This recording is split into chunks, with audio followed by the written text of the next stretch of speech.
Right now, Frog is perched on his favorite lily pad, night settling over the pond, eyes wide open. He should be snoozing, but his mind whispers, "Hey, remember that time you croaked in the wrong rhythm during the pond concert?" Now Frog is reliving every splash and every note in slow motion, every ribbit echoing like a symphony at midnight. Welcome to Overthinking Marsh. Population: Frog. Part 1. What is overthinking? Overthinking is when Frog's brain takes a tiny tadpole problem and turns it into a whole swamp-sized catastrophe.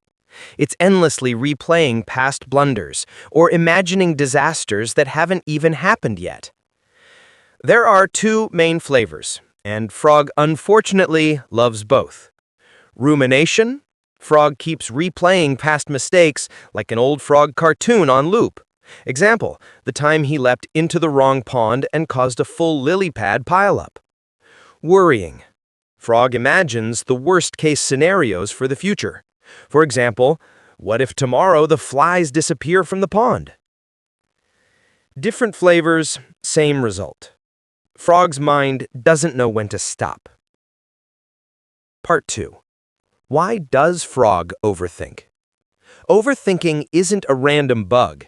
It's Frog's brain trying to protect him, like an overcautious parent frog watching from the reeds. Reason 1. Survival instinct. Frogs evolved to detect danger 24/7. In the wild, hearing a rustle could mean a heron is nearby. Better to overthink and survive than underthink and become lunch. Reason 2. The illusion of control. Frog believes if he analyzes every possible ripple in the pond, he can control the outcome. Reality check: he cannot control whether the flies will actually come tomorrow. Reason 3.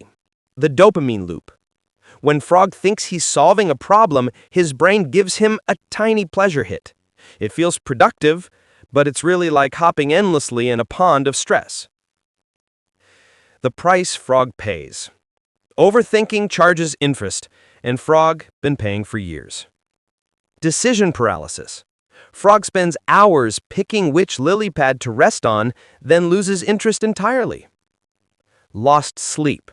He closes his eyes early, but his mind rewrites every splash, croak, and ripple from the day. Confidence drain.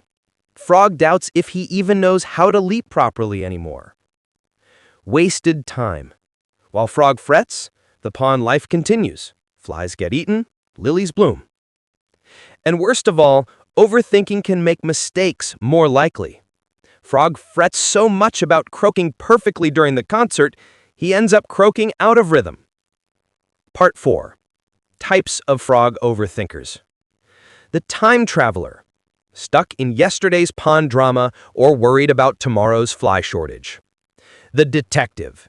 Examines every ripple, convinced it signals some hidden message. The disaster forecaster. Can imagine a calm pond turning into a swamp apocalypse in seconds. The perfectionist. Won't rest until every lily pad looks exactly symmetrical. Part 5. How Frog escapes the loop. Step 1. Spot the loop. Frog must first notice when his brain replays the same thought. He croaks, "Loop detected," like a frog-shaped antivirus. Step 2. Give the brain a job. Overthinking thrives on idle time. Frog interrupts it by hopping, stretching, or splashing in the pond. Step 3. Limit decision time. For small choices, Frog uses the 2-minute rule. If it takes longer than 2 minutes to pick a lily, he just hops on to the first one. Step 4. Flip the what if. Frog's mind says, "What if you fail?" He replies, "What if I succeed?" Uncertainty confuses overthinking, so give it the opposite. Step 5. Practice mental parking. Frog writes worries on leaves floating in the pond, telling his brain, "We'll deal with these later." Surprisingly, many feel less urgent after a nap. Step 6. Move the body, calm the mind. Frog swims or jumps around.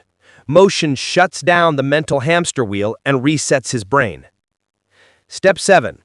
Anchor to the present. Overthinking cannot survive in the now. Like this tail? Tap the lily pad. It keeps the flies coming.